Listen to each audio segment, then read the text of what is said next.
Bueno, sí. Hola, buenos días. ¿Se escucha bien? Es un gusto poder estar con ustedes en esta mañana. Me da mucho gusto ver tantas caras bellas, radiantes, de felicidad, del gozo de Dios. Y verdaderamente es un placer y un privilegio poder compartir este tiempo con hermanas tan amadas.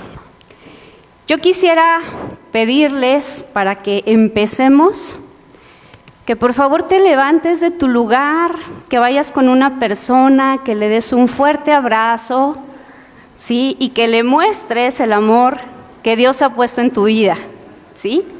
Así es que todas, por favor, vamos a compartir el amor de Dios.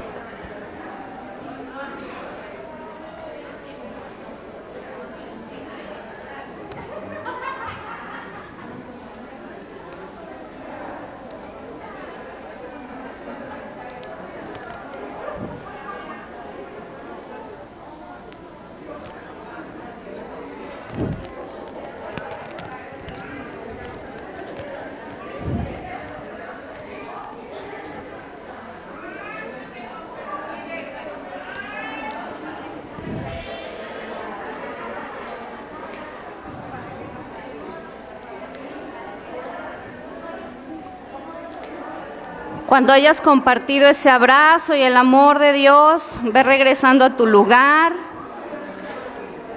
porque yo sé que tenemos mucho amor para dar y nos puede tomar todo el día abrazarnos. No. Después vamos a tener tiempo para seguir abrazándonos, así es que...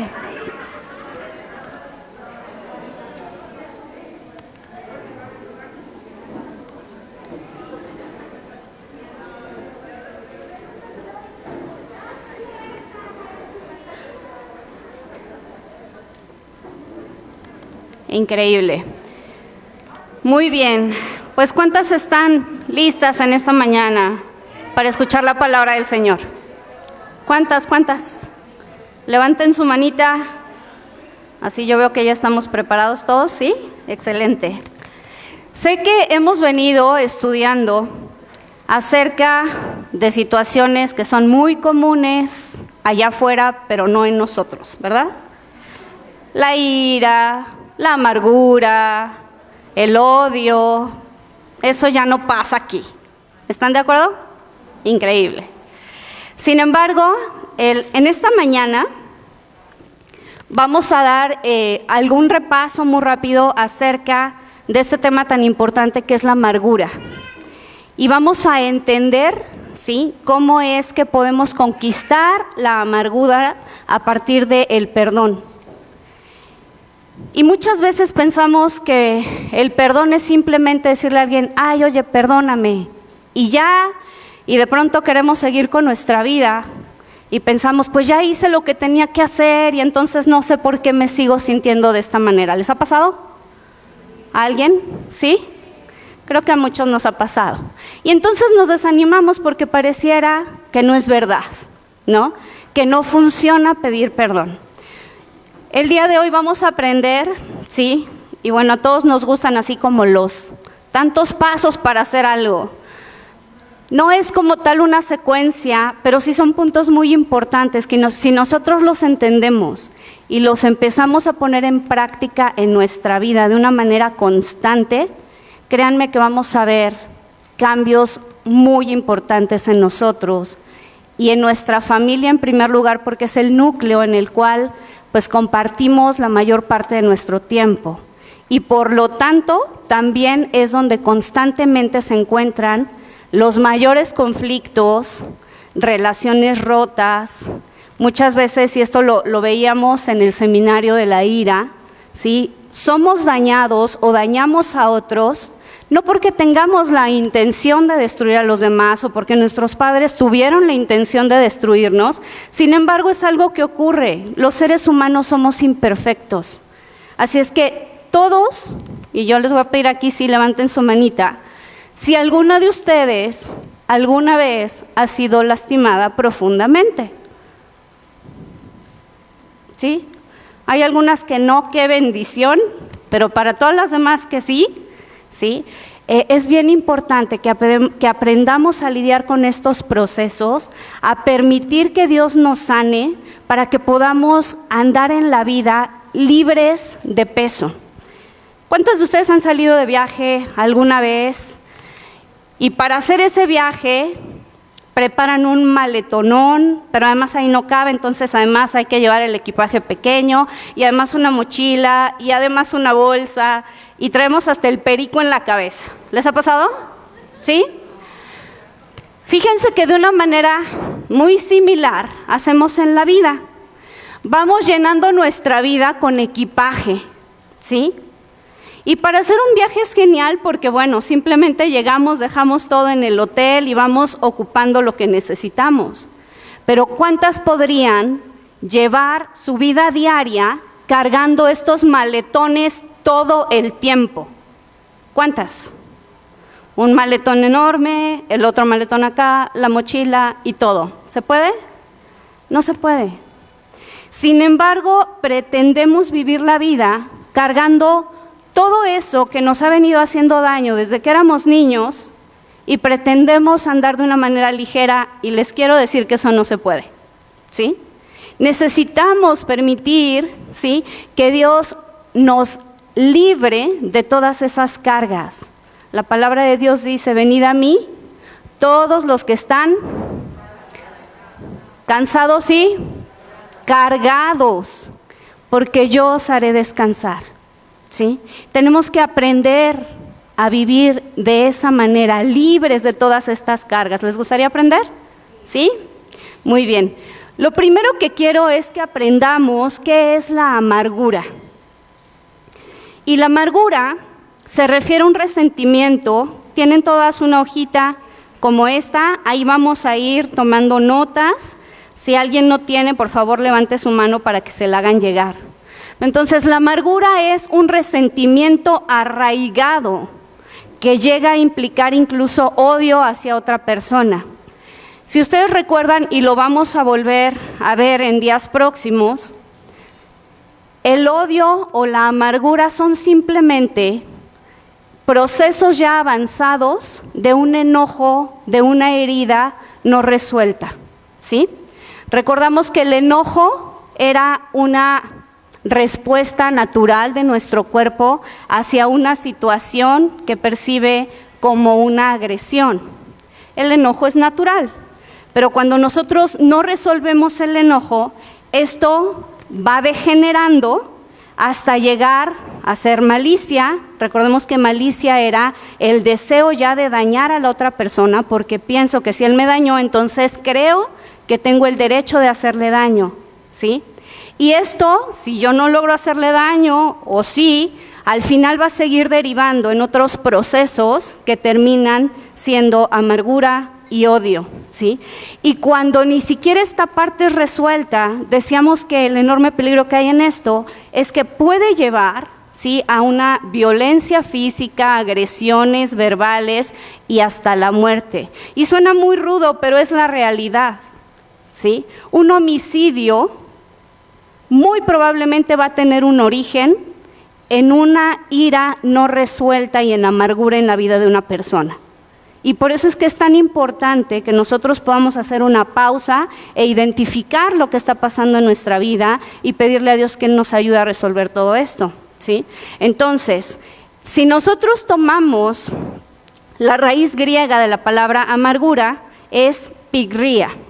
Y esta raíz nos va a dejar ver algo interesante. Nos dice que se refiere a un artefacto punzante. Algo punzante normalmente hace daño, pero además tiene otra implicación esta palabra que es veneno, ¿sí? Y simplemente para tenerlo claro, sería ilógico que nosotros tomáramos veneno pensando que se va a morir el de enfrente, ¿verdad? ¿Están de acuerdo con eso? Sin embargo, algo que sí ocurre con la amargura, con la ira no resuelta en nuestra vida, con el odio, es que justamente estamos tomando veneno, estamos permitiendo que haya en nuestro cuerpo, en nuestra alma y en nuestro espíritu, ¿sí?, algo que nos está haciendo un profundo daño, y la ironía es que esperamos que al otro le vaya mal, ¿sí? Por lo tanto, cuando nosotros entendemos esto, entendemos que el perdonar no es el hacer un bien al otro, no es darle un beneficio que no se merece. El perdonar es hacerme un bien a mí mismo. Es sacar de mi organismo ese veneno que me tiene atado, ¿sí? Ahora, ustedes ya son sumamente expertas porque han venido estudiando a lo largo de mucho tiempo cómo este tipo de cosas tienen afectaciones, vuelvo a repetir, a nivel de nuestro espíritu, de nuestra alma y de nuestro cuerpo. Normalmente nosotros podemos identificar en nuestro cuerpo ciertos malestares y cuando nos sentimos mal quisiéramos de inmediato tener algo que pueda resolver eso que siento. ¿Están de acuerdo? Y no nos hemos dado cuenta que el tener un daño físico es simplemente la consecuencia de que yo no he resuelto algo en mi área espiritual y en mi área emocional, en mi alma, ¿ok? Una de las cosas muy interesantes que ha pasado con la ciencia es que han demostrado que hay una relación muy importante entre la enfermedad o distintos tipos de enfermedades, ¿sí?, con un origen en el alma o un origen espiritual. Y en este caso la amargura no es la excepción, ¿ok? Así es que por eso vuelvo a repetir, el perdón en primer lugar es un acto de amor hacia mí mismo, porque al momento de yo perdonar, ¿sí?, voy a estar dejando que salga de mí todo aquello que me ha venido envenenando por muchos años y que ha traído incluso deterioro a mi cuerpo. ¿Sí están de acuerdo conmigo? Nosotros podemos ver en un pequeño esquema que puse ahí, ¿sí?, que encontramos enfermedad física y esto puede haber distintas causas, mecanismos de acción y demás, pero básicamente y de una manera muy simple que lo podemos entender, es cuando algo no está funcionando bien en nuestra alma, de inmediato nuestro sistema inmunológico se va a deprimir. ¿Qué quiere decir eso? Que mi cuerpo no va a tener las defensas suficientes, ¿sí?, que puedan ayudarlo a protegerse de agentes externos, de bacterias, de virus. Si queremos entender una de las cosas que ha ocurrido en la actualidad, es que el temor ha sido un factor desencadenante para que tantas personas no solamente se infecten, sino que mueran por distintas cosas. Es el temor más que la propia infección. ¿Sí me explico? Por eso es tan importante resolver esto. Ahora, no solamente es lo que está ocurriendo en nuestro cuerpo, sino entender que esto también puede tener daño a nivel de nuestra alma. Nosotros somos seres integrales, somos un espíritu, tenemos un alma. El alma consta de 3 partes, lo vimos, vamos a recordarlas, es la mente, la voluntad y las emociones, ¿sí? En estas 3 áreas que componen nuestra alma, también podemos estar presentando problemas a causa de tener situaciones no resueltas. De los problemas actuales más comunes, y de hecho desde el siglo pasado, siglo XX, siglo XXI, ¿sí?, las principales razones de visita al médico están relacionadas con ansiedad y con depresión. Estas son enfermedades del alma. Y son muchas veces enfermedades relacionadas con una situación no resuelta en nuestra vida, ¿sí? Podemos estar sintiendo odio hacia alguien, podemos estar teniendo amargura, ¿sí?, temor. Y todo esto al final va a traer un conflicto en nuestra mente, vamos a empezar a pensar de una manera incorrecta, ¿sí?, pero también va a traer un efecto en nuestras emociones y muchas veces podemos estar tristes y ni siquiera entender por qué es que estamos pasando por esa situación, ¿sí? Y la invitación en ese sentido es a rascar un poquito y a tratar de ver cuál puede ser el origen que me está causando vivir en esto. Sí. Pero incluso si nosotros vamos más profundo, la palabra de Dios nos habla acerca del espíritu. Y también empieza a haber una distorsión, habla aquí de engaño y esclavitud espiritual. Esto lo explicamos también en el seminario, donde decíamos que cuando nosotros cedemos terreno a Satanás, a causa de que estamos permitiendo en nuestra vida arraigar la amargura, el rencor, ¿sí? Entonces Satanás va a empezar, recuerdan, a levantar fortalezas. Decíamos que esas fortalezas son ideas equivocadas, ideas que van en contra de la verdad, ¿ok? Y cuando eso ocurre además, la palabra de Dios dice que Él mismo permite que vengan verdugos a nuestra vida, como la depresión. Estos verdugos tienen el objetivo de que nosotros al estar viviendo esta situación, ¿sí?, podamos recapacitar y podamos volvernos a Dios, podamos entender que hay algo que tenemos que resolver. Ese es el objetivo, ¿sí? Por eso hablo acerca de esta esclavitud. Ahora, en relación al engaño, fíjense, es el siguiente. Quiero que me acompañen a leer primera de Juan 4:20. Y dice así: si alguno dice, yo amo a Dios y aborrece a su hermano, es mentiroso.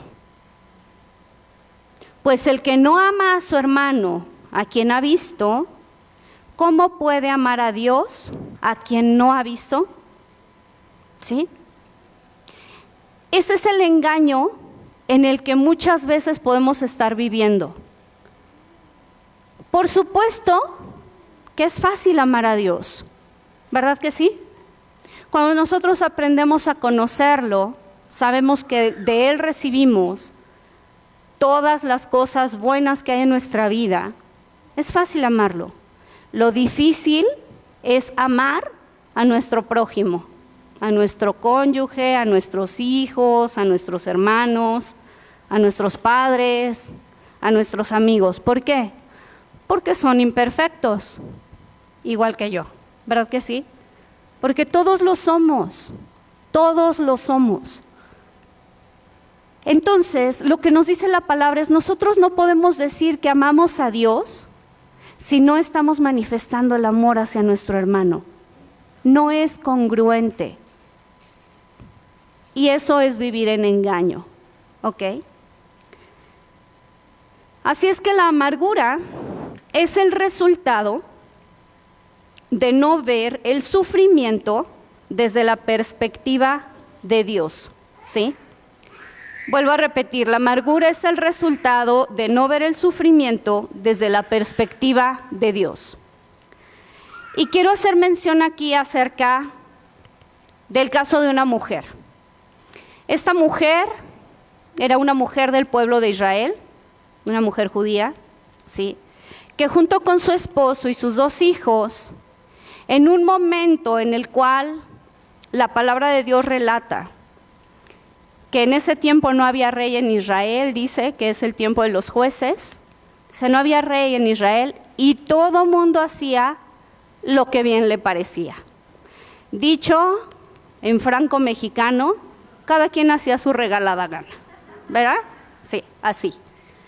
Entonces, pues esta familia, dice la palabra que en ese tiempo se estaba viviendo una hambruna y a ellos les pareció bien irse a habitar entre los moabitas. Los moabitas eran parte del pueblo cananeo extranjero con el cual Dios muy específicamente había dicho que ellos no debían mezclarse, claro. Sin embargo, ellos, insisto, pues si no consultaban a Dios, por supuesto que lo que hacían era lo que bien les parecía. Les pareció adecuado ir a buscar alimento fuera de la casa de Dios. Y lo que encontraron en esa decisión fue la muerte del esposo, la muerte de sus 2 hijos. Y la palabra de Dios dice, y les invito, esta historia es una historia muy pequeña, la encontramos en el libro de Ruth, ¿sí? les invito a que la puedan leer. Simplemente les voy a leer yo algunos versos para que podamos ver no solamente lo que vivió esta mujer que ya les platiqué, sino cuál fue la respuesta de ella ante todo esto. Sí. Cuando ella finalmente se queda sola, toma la decisión de que se va a regresar a su pueblo, sí, a su origen. Y en ese camino dice la palabra que sus dos nueras, las esposas de sus hijos fallecidos, se acercan con ella y le dicen, pues nos queremos ir contigo. Una de nombre Orfa y la otra de nombre Ruth, a quien da nombre, a este libro. Sin embargo, ella les dice, pues no tiene sentido, estoy obviamente parafraseando todo, ¿sí? No tiene sentido que vayan conmigo porque yo ya no tengo más hijos que darles, ¿sí? Aún si yo hoy tuviera la posibilidad de embarazarme, pues ustedes no esperarían a que mis hijos crecieran para casarse con ellos, no tiene caso, ¿sí? Y entonces la palabra dice que Orfa dice, tienes razón, yo sí me regreso. Pero Ruth le dice, pues yo quiero ir contigo, yo quiero que tu pueblo sea mi pueblo y tu Dios sea mi Dios, ¿sí? Y de pronto vemos estas grandes ironías en la palabra de Dios, como personas incrédulas, personas que no conocían a Dios, en un momento dado manifiestan más fe que personas que decimos que conocemos a Dios, ¿sí? Entonces finalmente se regresa y ya van de regreso y dice la palabra que cuando ellas van llegando, vamos a leer a partir del verso 19 del capítulo 1 de Ruth. Dice así, anduvieron pues ellas dos, hasta que llegaron a Belén. Y aconteció que habiendo entrado en Belén, toda la ciudad se conmovió por causa de ellas y decían, ¿no es esta Noemí? Y ella respondía, no me llaméis, Noemí, sino llamadme Mara, porque en grande amargura me ha puesto el Todopoderoso. La palabra Mara en hebreo significa amargura. Y yo lo que quiero que vean es cómo es que ella se sentía en este punto para decir, yo ya no me llamo Noemí, ya no quiero que me llamen más de esta manera, quiero que me llamen amargura. Pero no se queda ahí, sino que ella dice, porque el Todopoderoso me ha puesto en grande amargura. Y vamos a seguir leyendo, dice, yo me fui llena, pero Jehová me ha vuelto con las manos vacías. ¿Por qué me llamaréis Noemí? Ya que Jehová ha dado testimonio contra mí y el Todopoderoso me ha afligido. Esto voy a tratar de trasladarlo hacia nuestra actualidad y lo que quiero que veamos es lo siguiente. Decíamos, Noemí y su familia no tomaron en cuenta a Dios en las decisiones que ellos tomaron e hicieron su propia voluntad, ¿sí? La primera pregunta es, ¿verdaderamente ellos iban con las manos llenas? No, se fueron porque había hambruna. Ellos tenían la opción de haber confiado en Dios y de esperar una respuesta de parte de Dios a sus necesidades, ¿sí? Pero lo que quiero que veamos es cómo muchas veces nosotros, ¿sí?, hacemos nuestra voluntad. Después vienen las consecuencias de las cosas que hacemos y cuando eso ocurre, solemos decir, es que Dios me hizo mal. ¿Sí? Y eso es lo que ella está diciendo aquí. Es que Dios me puso en amargura. Él me quitó todo lo que tenía. ¿Sí? Ahora, no la juzguemos mal. Realmente lo que quiero que vean aquí es, ella está hablando desde su dolor. Como muchas personas que pasan por circunstancias difíciles y que de pronto lo único que pueden hacer es irse en contra de Dios. Mucha gente, y esto también lo expliqué en el seminario, se aleja de Dios o no está dispuesta a acercarse a Dios porque tienen una idea, un concepto muy equivocado acerca de Él. Y claro, si lo que pensamos es, yo estaba llena, yo era feliz, pero Dios me ha hecho daño, ¿quién se quiere acercar a un Dios así? Nadie, ¿verdad que no? Nadie. Entonces, por eso les decía que la amargura es el resultado de no ver el sufrimiento desde la perspectiva de Dios. Cuando nosotros vemos las circunstancias que estamos pasando en nuestros propios ojos, el resultado va a ser que nos amarguemos. Y hay mucha gente, incluso dentro de la iglesia, que está amargada en contra de Dios, porque no entendemos por qué estamos pasando por sufrimiento. La pregunta más habitual es ¿por qué Dios permite el mal? ¿Por qué Dios permite el mal en el mundo? ¿Por qué Dios permite el mal en mi vida, en mi familia? ¿Por qué teníamos que enfermar? ¿Por qué tenía que fallecer alguien en mi familia? ¿Por qué me tenía que abandonar el padre de mis hijos? ¿Por qué? ¿Por qué? ¿Por qué? Dejamos de ver que en muchas de esas cosas que ocurren, ¿sí?, hay actos humanos. Está nuestra libre voluntad de hacer las cosas. Y cuando el ser humano interviene en los asuntos, sí o sí es peligroso. Porque la palabra de Dios dice que el anhelo en el corazón del hombre es continuamente hacer el mal. Esa es nuestra realidad, ¿sí? Y cuando nosotros nos analizamos, nos damos cuenta que en nuestra vida hay una dualidad. Esta dualidad la describe muy bien Pablo en Romanos capítulo 7. Él dice, el querer, el bien está en mí, pero no el hacerlo. Todos aquí seguramente anhelamos cosas buenas, anhelamos ser buenas personas, pero no está en nosotros el poderlo hacer por nuestra propia cuenta. Y esa es una realidad, ¿sí? Y por eso es que vemos que tantos cursos de autoayuda fracasan, porque no depende de nosotros. Y porque necesitamos tener la humildad de reconocer que hay un Dios de amor, un Dios de misericordia, que puede cambiar lo que nosotros somos incapaces de hacer. ¿Están de acuerdo conmigo? Amén. Entonces, hay una respuesta a la amargura.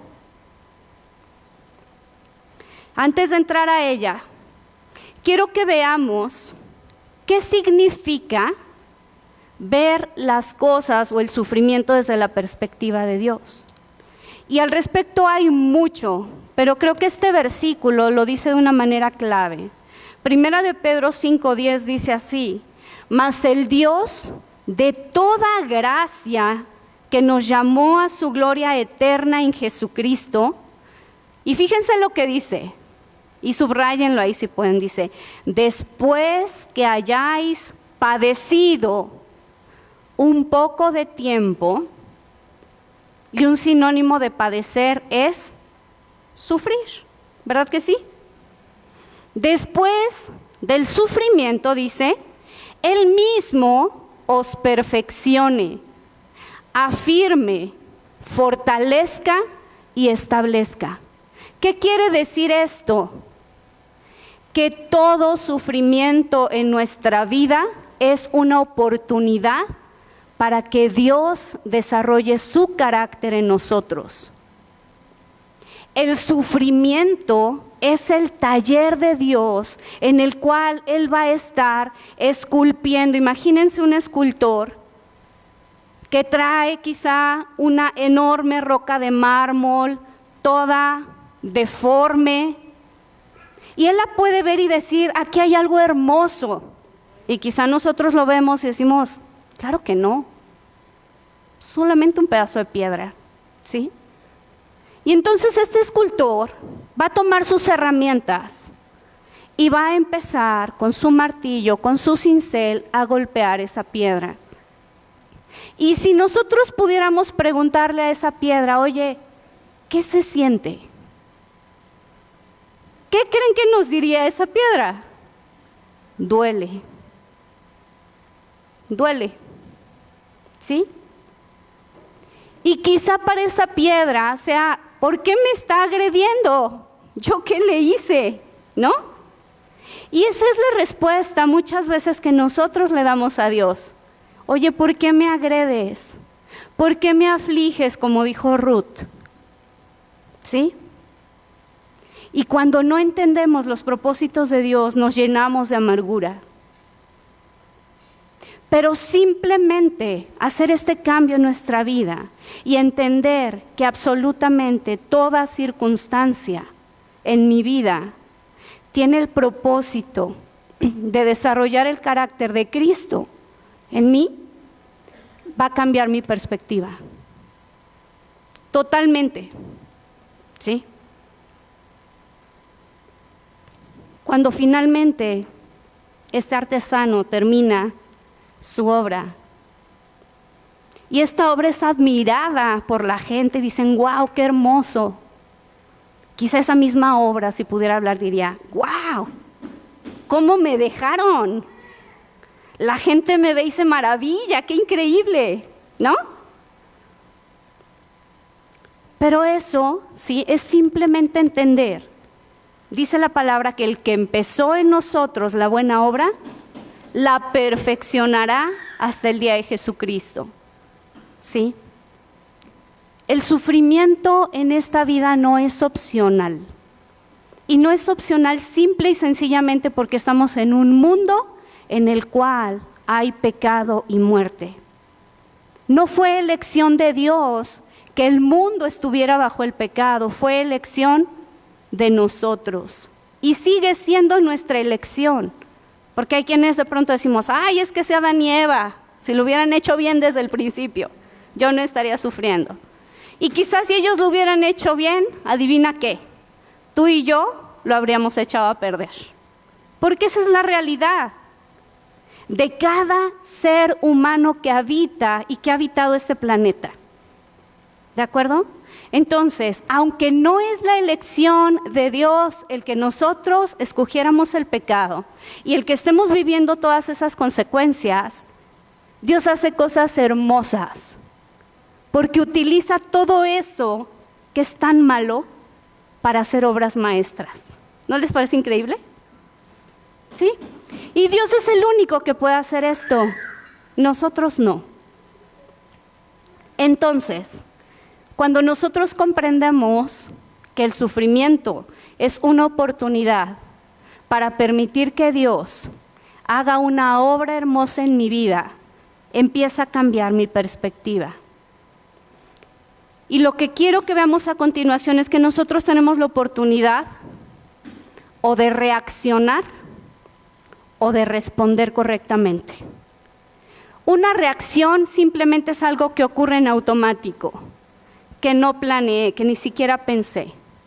Y eso nos ocurre casi siempre. Si alguien nos ofende y nosotros no tenemos este chip de que podemos pasar por sufrimiento, de que estamos rodeados de personas imperfectas igual que yo lo soy.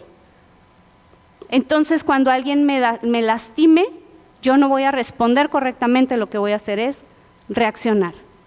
Voy a reaccionar con gritos, con enojo, con malas palabras, me voy a cerrar y al final me voy a amargar. ¿Sí? Dios no quiere que reaccionemos, lo que Él quiere es que nosotros aprendamos a responder adecuadamente. Una respuesta implica que primero yo tengo que ser consciente de que lo que estoy viviendo es para mi bien. ¿Sí? Que las personas que están ahí son parte, y esto lo vamos a ver como un punto muy concreto, pero son parte de ese plan de Dios para mi vida. Y ustedes me pueden decir, ok, Leslie, ya lo entendí, esto de aquí para adelante, lo puedo manejar así, pero ¿qué pasa con todo lo que ya traigo arrastrando, con esas maletones que vengo cargando? Ah, muy bien. Pues la respuesta es que para que nosotros podamos ser libres de todo eso, tenemos que aprender a perdonar.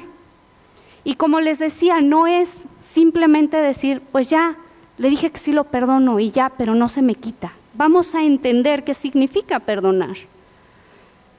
Perdonar es liberar emocionalmente al ofensor. Es tomar la decisión de dejar libre a la otra persona. No tenerlo encadenado a mí a causa de los sentimientos que tengo hacia él, ¿sí? Pero una cosa que va todavía más allá, y esto es hermoso, perdonar significa ver a un ofensor a través de los ojos de Dios y discernir cuáles son sus necesidades y buscar la oportunidad para comunicar la solución de Dios para ellas, ¿sí? Y esto lo voy a explicar de la siguiente manera. Todos aquí conocemos el caso de José, ¿sí? José el soñador. Explicamos cómo es que él llega a ser profundamente ofendido. Sus hermanos no únicamente no lo querían, deseaban matarlo. Uno de ellos finalmente, en un poco de lucidez que Dios le permitió, les dice, no le vamos a hacer daño, pero vamos a venderlo. Lo venden como esclavo, voy muy rápido, de ahí él se va a Egipto como siervo, ¿sí?, de un capitán del ejército de Faraón. Después es acusado falsamente de algo evidentemente que no hizo y a causa de ello es puesto en la cárcel. Cuando él fue vendido tenía aproximadamente unos 16 a 18 años de edad, ¿sí? Cuando él finalmente sale de la cárcel ya tenía casi 40 años. ¿Qué podemos decir? Que él pasó por un proceso de más de 20 años de sufrimiento. Y él, por supuesto, podía haberse amargado en contra de sus hermanos, en contra de su amo, de la esposa de su amo, en contra de Dios y decirle, ¿por qué estás permitiendo que viva todo esto? Pero él no se amargó en contra de Dios porque él entendió que era parte de un plan más grande que él, ¿sí? Ahora, nosotros hemos leído en la palabra de Dios, esto lo encontramos en los últimos capítulos de Génesis, que él estuvo llevando a cabo una labor guiado por Dios para que sus hermanos fueran confrontados con su pecado y que ellos pudieran recibir la redención de parte de Dios. Dios lo usó para ello, ¿sí? Pero yo lo que quiero que vean es lo siguiente, y quiero que me acompañen a Génesis.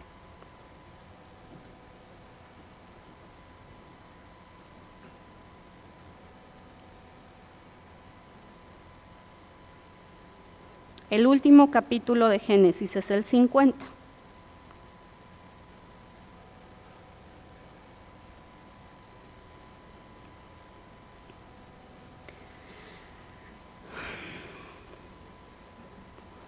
Este capítulo nos relata que ya para este punto murió el padre de José y sus hermanos están preocupados. Y entre ellos dicen, ¿qué va a pasar de nosotros? Probablemente José nos había perdonado porque mi padre vivía y nos aceptó aquí en Egipto. Pero ahora que mi padre no está, quizá él querrá vengarse de nosotros. ¿Por qué pensaban así? Porque es una respuesta habitual, que si daña a alguien, pues yo puedo esperar una venganza, ¿verdad? Y ellos estaban en ese punto. Sin embargo, nosotros podemos leer en este capítulo lo siguiente. Quiero que me acompañen a leer desde el verso 15. Dice, viendo los hermanos de José que su padre era muerto, dijeron, quizá nos aborrecerá José y nos dará el pago de todo el mal que le hicimos. Y enviaron a decir a José, tu padre mandó antes de su muerte diciendo, así diréis a José, te ruego que perdones ahora la maldad de tus hermanos y su pecado, porque mal te trataron, Por tanto, ahora te rogamos que perdones la maldad de los siervos del Dios de tu padre. Y dice la palabra que José lloró mientras ellos hablaban. Vinieron también sus hermanos y se postraron delante de él y dijeron: henos aquí por siervos tuyos. Ellos estaban buscando reivindicarse delante de él. Y les respondió José: no temáis, ¿acaso estoy yo en lugar de Dios? Y si vemos aquí una cosa que se requiere para perdonar, es tener un espíritu humilde. Cuando nosotros no estamos dispuestos a perdonar, es porque nos ponemos en un lugar por encima de Dios. José lo que dijo es: ¿acaso estoy yo en lugar de Dios? ¿Quién soy yo para negarles el perdón? ¿Sí? Entonces, esto es una de las cosas que necesitamos entender.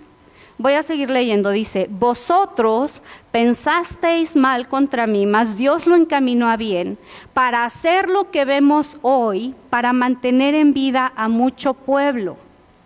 Ahora pues, dice, no tengáis miedo. Y fíjense lo que dice aquí, quiero que lo subrayen ahí. Sí, dice: yo os sustentaré a vosotros y a vuestros hijos.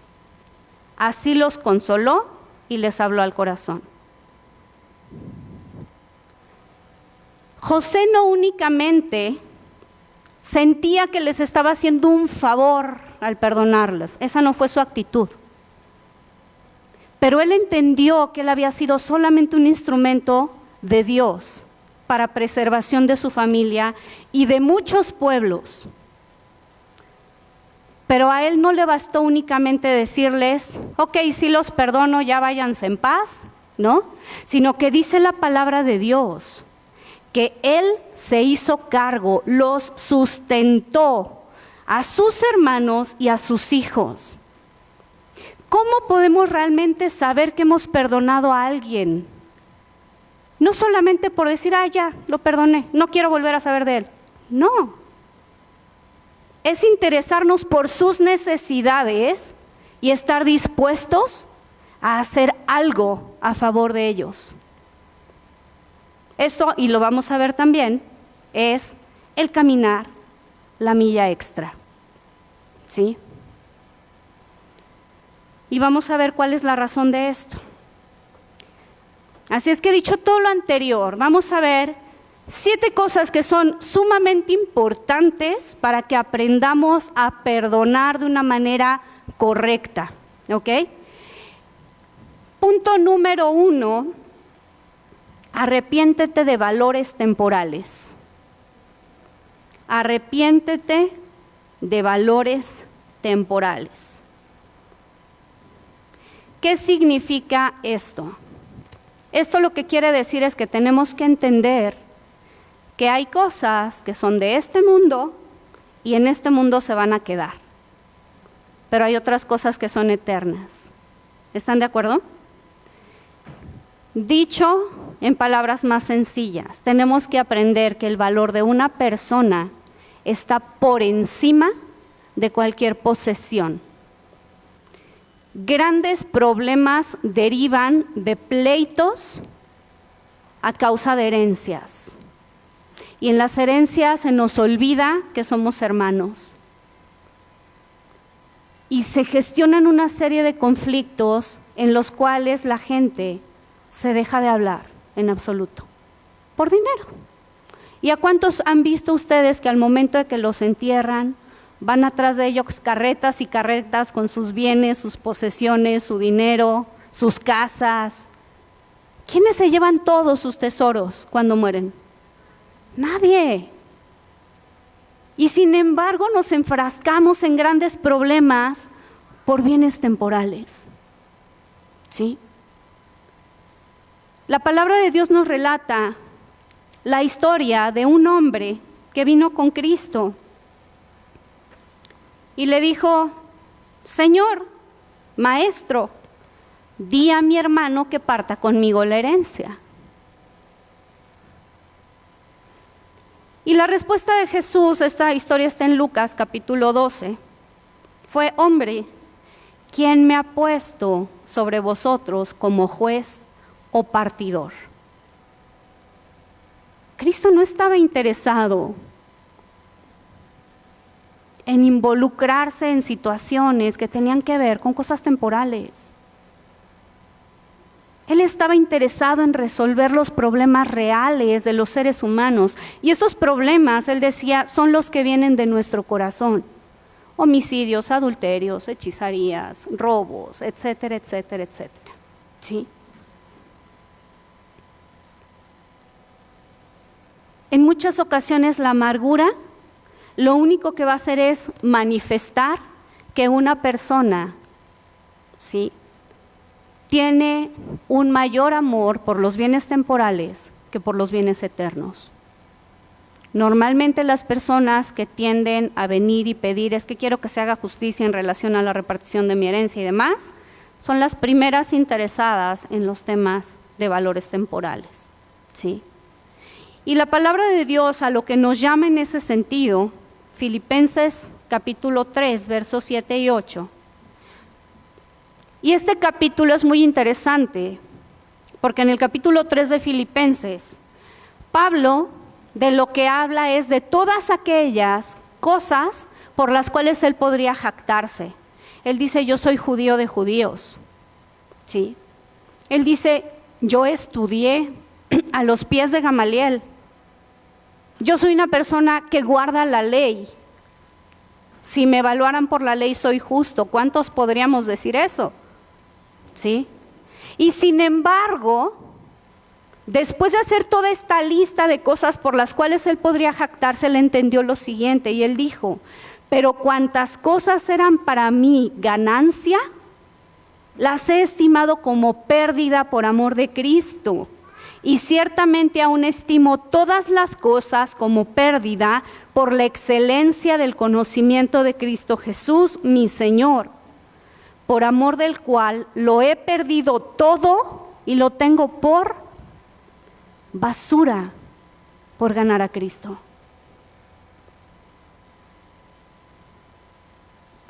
Las cosas que valoramos reflejan lo que es importante para nosotros.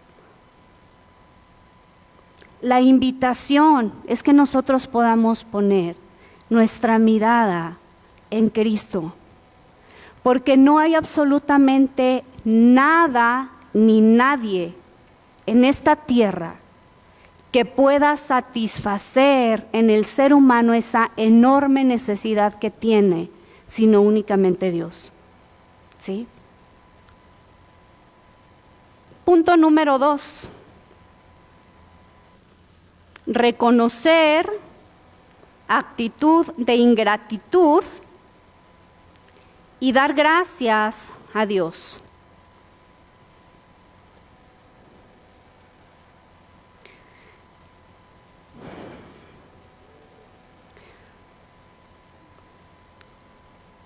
La amargura muchas veces es el resultado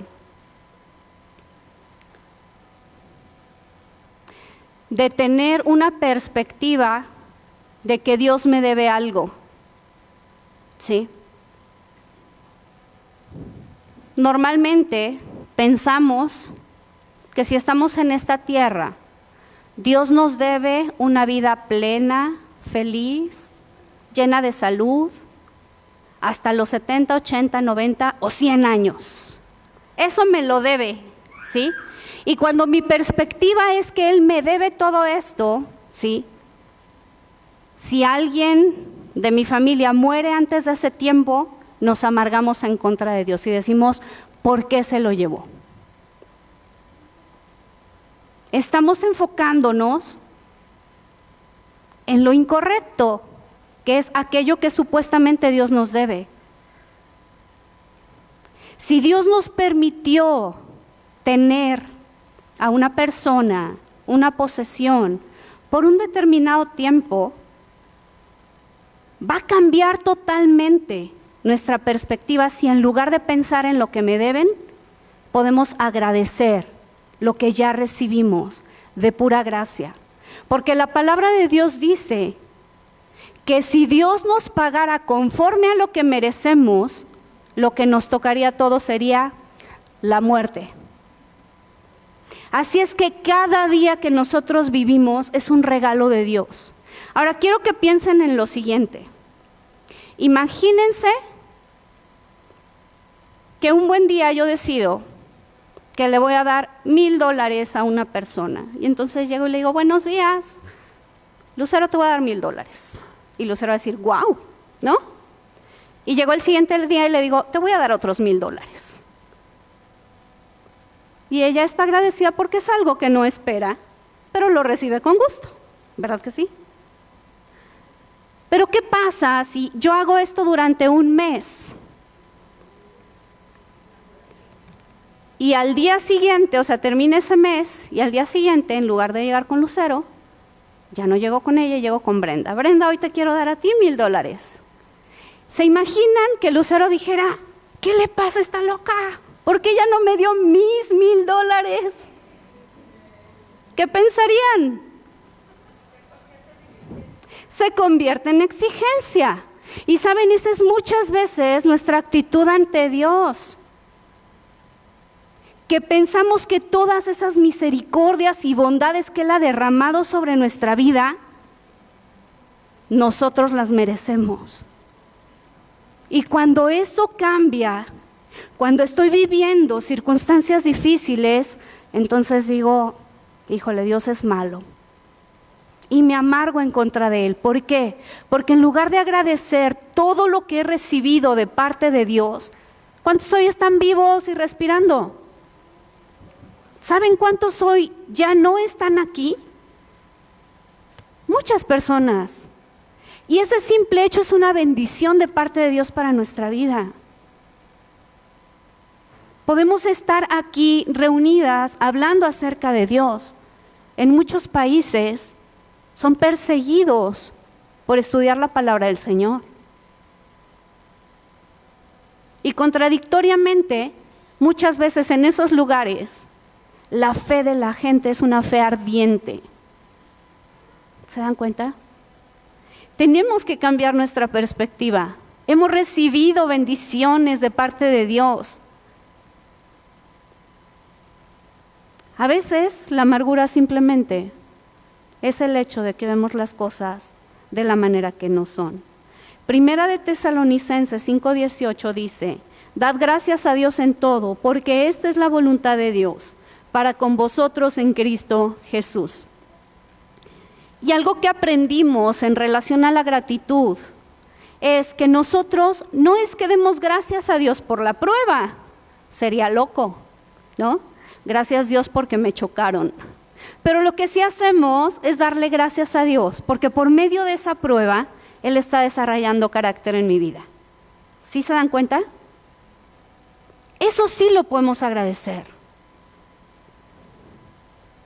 ¿Cuáles son esas cualidades de carácter que Dios necesita trabajar en cada uno de nosotros?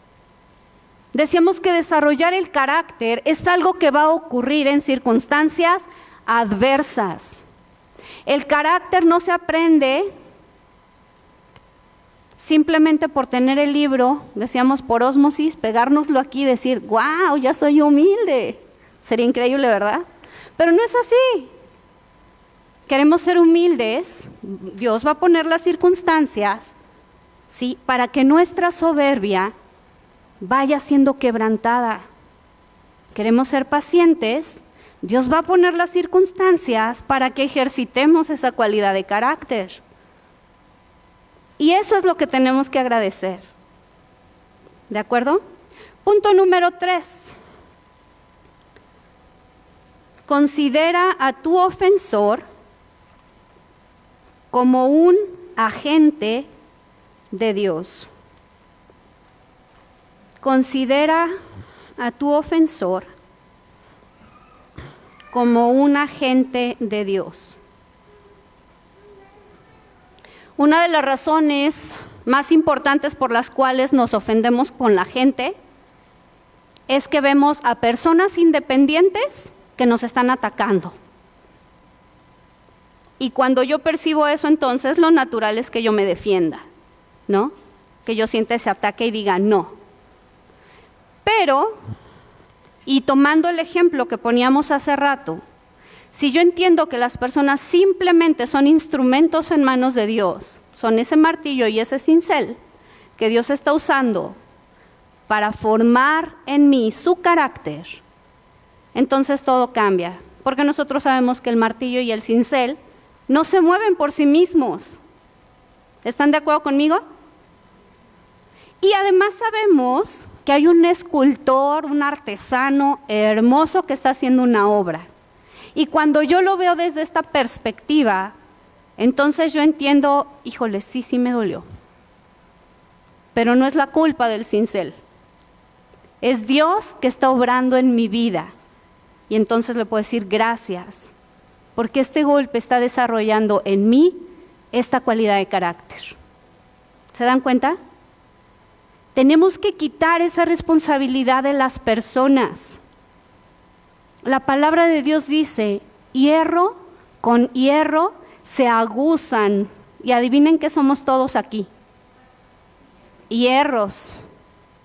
Mi papá suele decir que la iglesia está llena, ¿sí?, de hierros.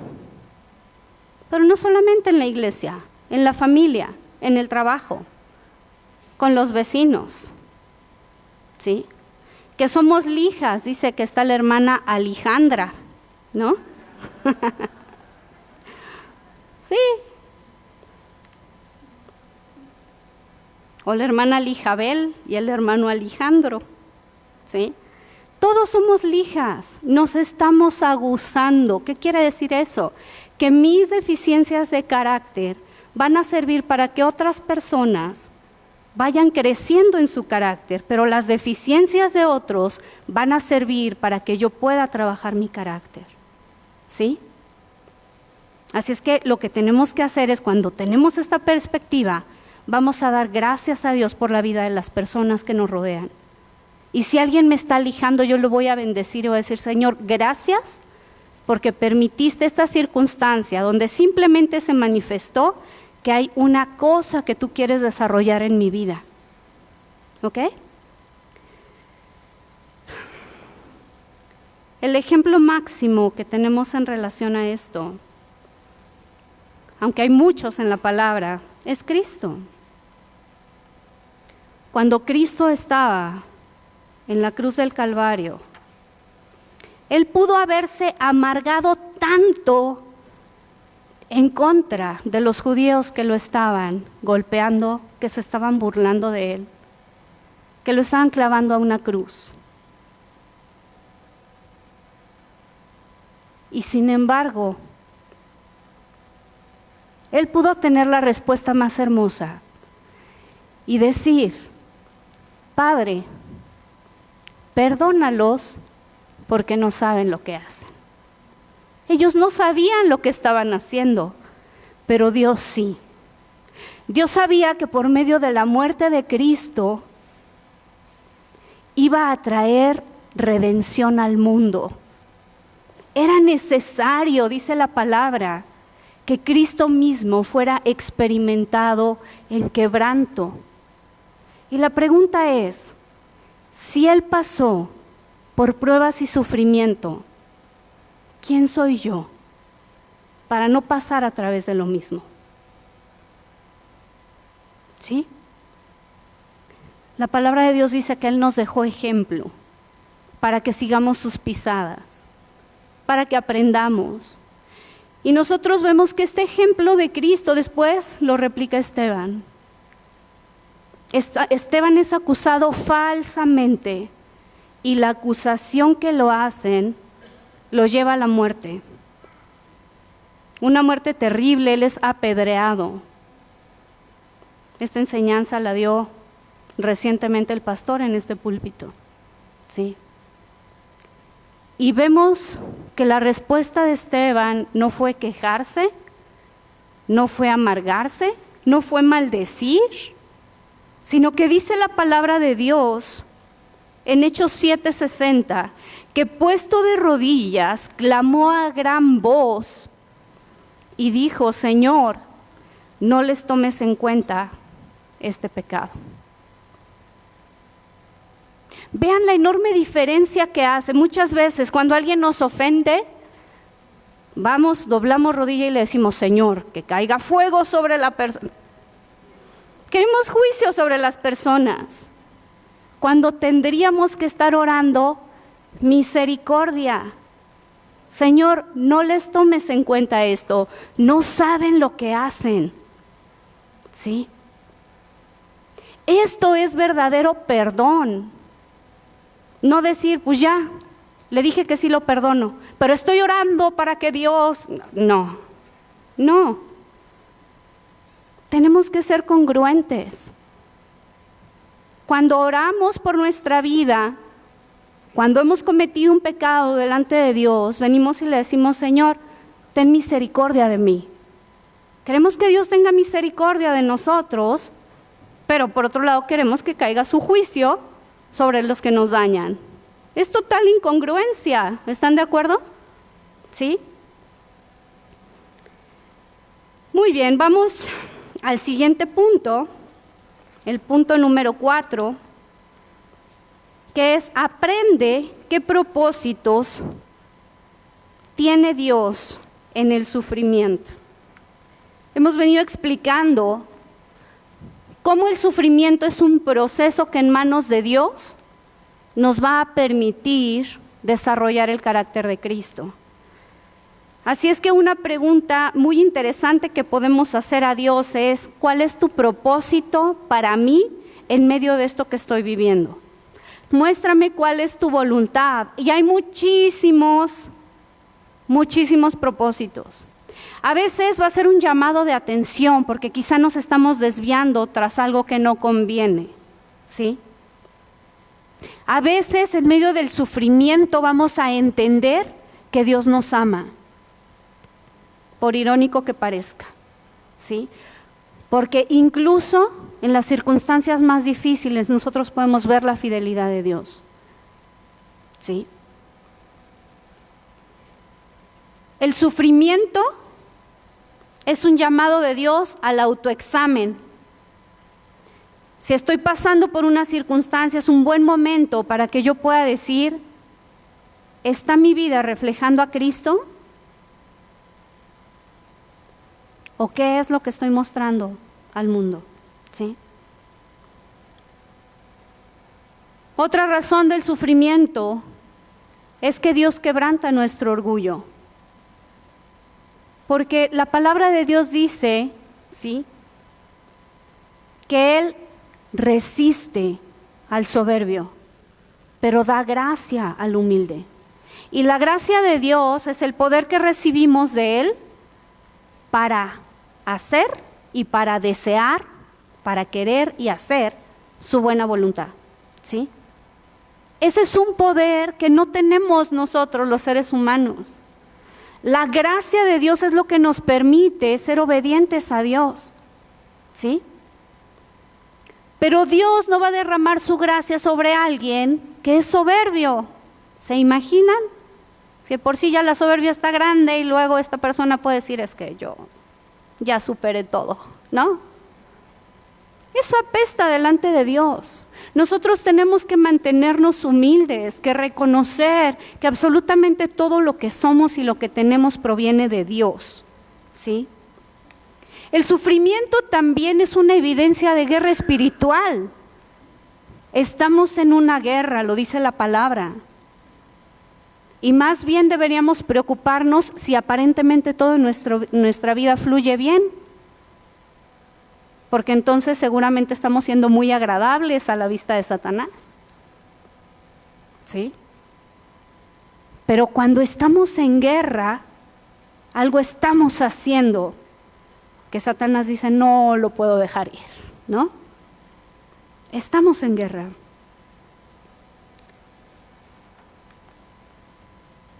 También vimos cómo el sufrimiento es una oportunidad para clamar a Dios y explicamos cómo hacer clamor. Vimos la diferencia con la oración. Se requiere humildad, se requiere reconocer nuestra dependencia de Dios, se requiere saber que estamos ante situaciones que van más allá de nuestras fuerzas para verdaderamente venir delante de Dios y clamar a Él por misericordia, por ayuda, por protección. ¿Ok? Y así muchísimos otros propósitos más que por cuestión de tiempo no vamos a ver, pero que seguramente en cada circunstancia que vivamos, Dios nos va a revelar específicamente cuál es el propósito que Él tiene para nuestra vida en medio de ello. ¿Ok? Vamos al punto número 5, que es, compara lo que tú le debes a Dios con lo que tu ofensor te debe a ti.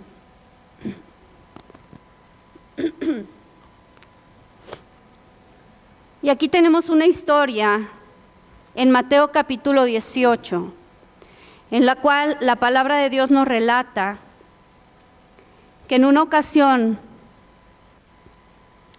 llegó Pedro y le preguntó al Señor: ¿hasta cuántas veces perdonaré a mi hermano que peque contra mí?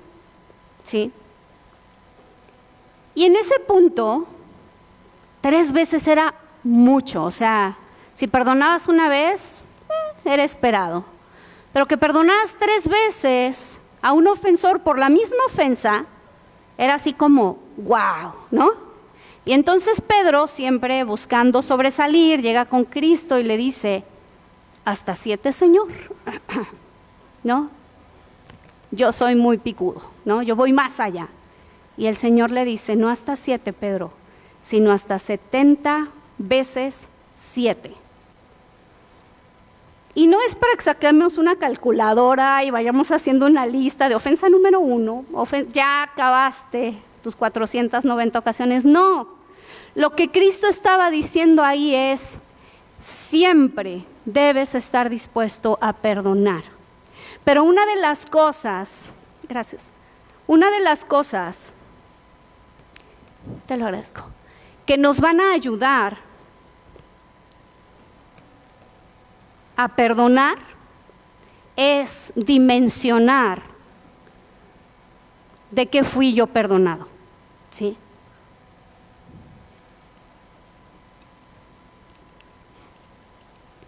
Y en Mateo capítulo 18, el Señor relata una parábola acerca de un siervo que llega con el rey, ¿sí? Y tenía una deuda con él.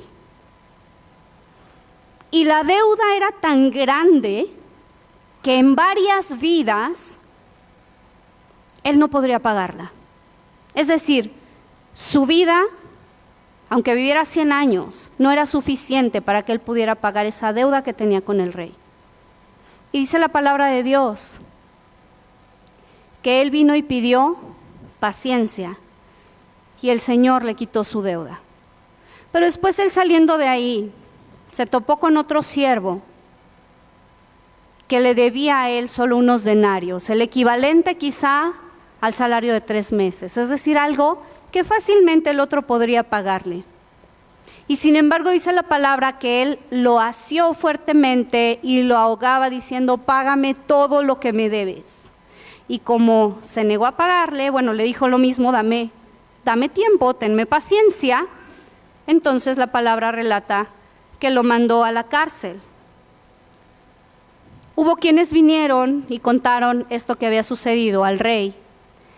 Y el rey, indignado, mandó traer al siervo y le preguntó. Le dijo: toda esta deuda que tenías conmigo yo la perdoné. ¿No debías tú hacer lo mismo? ¿Y saben qué ocurre?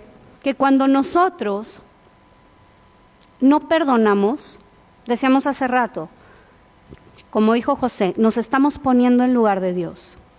Asumimos que lo que la otra persona nos hizo es mucho más grave que lo que nosotros hemos hecho a Dios. Y eso es terrible, ¿sí? En el momento en el que nosotros realmente nos damos cuenta de toda aquella deuda que Dios nos perdonó, vamos a ser capaces de perdonar cualquier ofensa, y subráyalo ahí, cualquier ofensa.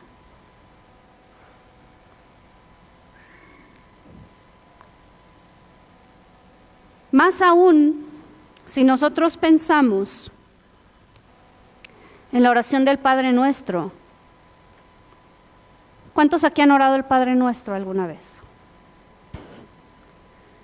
Hay una porción en la palabra, en esta oración, que dice, y perdónanos como también nosotros perdonamos a nuestros deudores o a los que nos ofenden. Y entonces es bien interesante que muchas veces repetimos como periquito, pero no entendemos lo que estamos diciendo. Porque ahí lo que le estamos diciendo al Señor es, perdóname así como yo perdono a todos los que me han ofendido. Y si yo no he perdonado, ¿qué le estamos diciendo al Señor? ¿Se dan cuenta? Gracias a Dios por su perdón.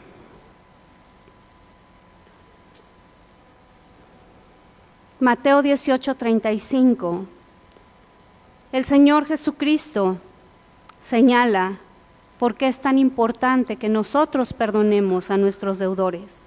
Y lo que dice es, así también mi Padre Celestial hará con vosotros si no perdonáis de todo corazón, y aquí subraya, de todo corazón, cada uno a sus hermanos sus ofensas. No se trata únicamente de cumplir con el requisito, ya fui y le dije perdón, pero no lo quiero volver a ver en mi vida, que no me vuelva a hablar. No. Cuando nosotros experimentamos un verdadero perdón, ¿sí? Dios hace una obra en nosotros. Somos capaces de ir más allá.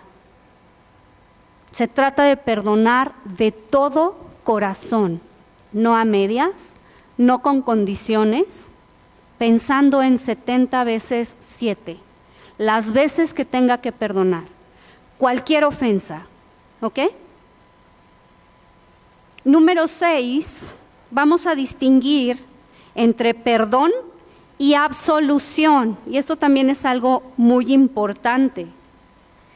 El perdón tiene que ver con la actitud que tenemos hacia el ofensor, ¿sí? Es decir, ya no odiarlo, sino desearle lo mejor. Esta es la parte que nos corresponde a nosotros. Pero la absolución tiene que ver con algo más grande. Quiero que lo entiendan con este ejemplo. Si una persona asesina a un familiar, ¿sí? Yo puedo perdonar a esa persona, pero no la puedo absolver. Porque se necesita tener jurisdicción o autoridad para absolverlo. ¿Qué quiere decir eso? Que esa persona que cometió ese agravio, un homicidio, ¿sí? Va a ser juzgado por la ley terrenal, ¿correcto? Aunque yo diga es que yo ya lo perdoné, de cualquier manera es un delito por el cual es responsable ante la ley y son dos procesos diferentes. ¿Me siguen? Yo no puedo absolver. Y también es responsable ante Dios. Y también el que puede dar la absolución de eso es Dios. El que puede liberarnos por completo, y ahí es donde viene qué es la absolución, es la liberación de las consecuencias legales de una ofensa. El único que puede absolvernos y que lo hace, ¿sí? Es Dios. ¿Cómo es que digo que Él lo hace? Muy sencillo, ¿sí? La palabra de Dios dice que nosotros, a causa de nuestro pecado, debíamos morir, ¿sí? Porque la muerte es el costo del pecado. Y Dios nos absuelve de esa muerte eterna, muriendo Cristo Jesús en nuestro lugar. Es decir, ni siquiera para que Dios nos absuelva, Él tuvo que violar la ley, Él mismo la cumplió.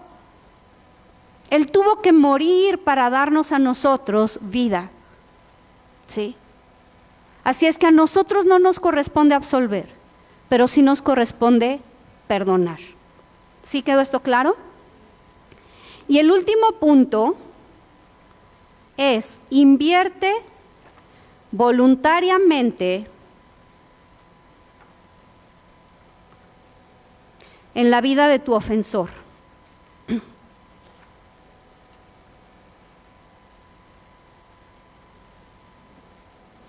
Y esto tiene un principio espiritual muy hermoso. Ya veíamos el caso de José con sus hermanos. Él no únicamente los perdonó y dijo, pues bien, pero ya murió mi papá, váyanse de Egipto porque no los quiero volver a ver. No, él dijo, yo estoy aquí para ver de ustedes y de sus hijos, ¿sí? Esto Cristo lo llama ir la segunda milla. Y lo que quiero es que entendamos por qué es tan importante y tan poderoso aprender este principio en nuestra vida. ¿Ok? Y les quiero platicar una historia en la cual dos hermanos que conocían a Dios, pues tenían su campo y habían hecho un sistema de riego para que su campo pudiera estar adecuadamente regado, ¿sí?